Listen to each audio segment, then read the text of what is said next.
ധൃതരാഷ്ട്രരും പാണ്ഡവും വിദുരരും കൊട്ടാരത്തിൽ എല്ലാ സുഖ സൗകര്യങ്ങളോടും കൂടി അങ്ങനെ വളർന്നു വരുന്നു. അവരുടെ എല്ലാ കാര്യങ്ങളും നോക്കി നടത്തുവാൻ ഭീഷ്മർ ഏതു സമയത്തുമുണ്ട്. അന്യം നിന്ന് പോകുമായിരുന്ന ശാന്തനുവിൻ്റെ വംശപരമ്പരകൾ വീണ്ടും തളിർത്തു വരുന്നത് കണ്ടപ്പോൾ സത്യവതിയും ഭീഷ്മരും ഏറെ സന്തോഷിച്ചു. കാലങ്ങൾ ചിറകുവെച്ച് പറക്കുന്നു. കുമാരന്മാർ 3 പേരും യൗവനത്തിലെത്തി. പിന്നീട് ഭീഷ്മർക്ക് അവരുടെ വിവാഹത്തെക്കുറിച്ചായി ആലോചന. അങ്ങനെ കുമാരന്മാർക്ക് രൂപവതികളായ കന്യകമാരെ ഭീഷ്മർ അന്വേഷിക്കുന്നു. അപ്പോഴാണ് ഗാന്ധാര രാജ്യത്ത് സുബലൻ എന്ന രാജാവിന് ഒരു പുത്രിയുണ്ടെന്ന വിവരം ഭീഷ്മർ അറിയുന്നത്. അതുമാത്രമല്ല, അവൾ ശിവനെ പ്രത്യക്ഷനാക്കി 100 പുത്രന്മാർ തനിക്കുണ്ടാകണമെന്ന വരം നേടിയിട്ടുണ്ടെന്നും ഭീഷ്മർ മനസ്സിലാക്കുന്നു. അങ്ങനെ ഭീഷ്മർ സുബലരാജാവിൻ്റെ അടുത്തെത്തി പുത്രിയെ ധൃതരാഷ്ട്രർക്ക് വിവാഹം ചെയ്തു കൊടുക്കണമെന്ന് അഭ്യർത്ഥിക്കുന്നു. സുബലൻ ആ അപേക്ഷ സ്വീകരിച്ചു. ഭീഷ്മർക്കും സന്തോഷമായി. തൻ്റെ ഭാവി വരൻ അന്ധനാണെന്നറിഞ്ഞിട്ടും സുബലൻ്റെ പുത്രി ഗാന്ധാരി യാതൊരു അനിഷ്ടവും പ്രകടിപ്പിച്ചില്ല.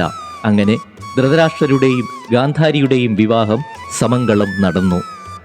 ശ്രീകൃഷ്ണ ഭഗവാന്റെ പിതാമഹനായ ശൂരസേന രാജാവ് അദ്ദേഹം ഒരിക്കൽ അച്ഛൻ പെങ്ങളുടെ മകനായ കുന്തിഭോജനോട് ഇങ്ങനെ പറഞ്ഞു: തനിക്ക് ആദ്യം ജനിക്കുന്നത് പുത്രിയാണെങ്കിൽ കുട്ടികളില്ലാത്ത കുന്തിഭോജന് ആ പെൺകുട്ടിയെ ദത്ത് നൽകാമെന്ന്. വാസുദേവ പിതാവായ ശൂരസേനന് ആദ്യം ജനിച്ചത് ഒരു പെൺകുട്ടി. ആ കുട്ടിക്ക് വൃഥ എന്നു പേരിട്ടു.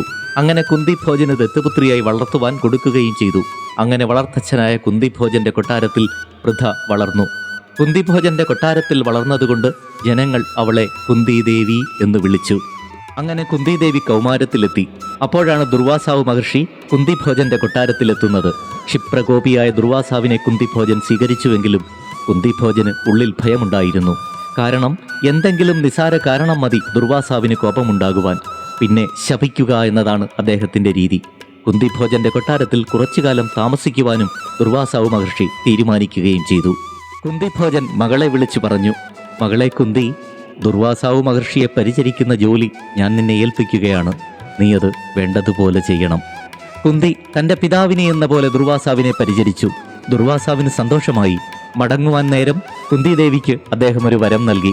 ഞാൻ പറഞ്ഞു തരുന്ന മന്ത്രം നീ ഏതു ദേവനെ ധ്യാനിച്ച് ജപിക്കുന്നുവോ ആ ദേവൻ ആ നിമിഷം നിന്റെ അരികിലെത്തും. ഇതാണ് ഞാൻ നിനക്ക് തരുന്ന വരം.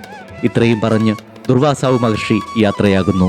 കൗമാര കൗതുകത്താൽ കുന്തി ആ മന്ത്രം ജപിച്ച് സൂര്യദേവനെ ധ്യാനിക്കുന്നു.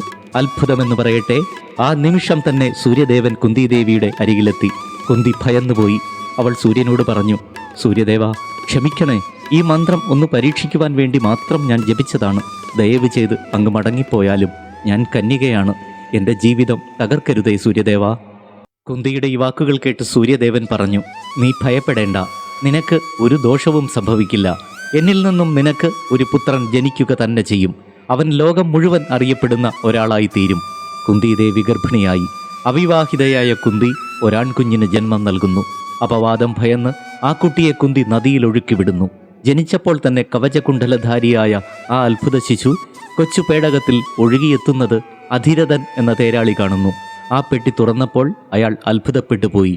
സൂര്യശോഭയുള്ള ആ കുഞ്ഞിനെ അധിരഥനും ഭാര്യ രാധയും സ്നേഹത്തോടെ സ്വന്തം മകനായി തന്നെ വളർത്തുന്നു. പാണ്ഡു കുന്തിയെ വിവാഹം കഴിച്ചതിന് ശേഷം ഭീഷ്മർ പാണ്ഡുവിനെ കൊണ്ട് മറ്റൊരു വിവാഹം കൂടി കഴിപ്പിച്ചു. മാദ്ര രാജാവായ ശല്യന്റെ സഹോദരി മാദ്രിയെയാണ് പാണ്ഡുവിനെ കൊണ്ട് വിവാഹം കഴിപ്പിച്ചത്. അങ്ങനെ 2 പത്നിമാരുമൊത്ത് പാണ്ഡു ഹസ്തിനപുരിയിൽ സന്തോഷത്തോടെ ജീവിക്കുന്നു. അതുപോലെ വിദുരർക്കും വിവാഹമായി.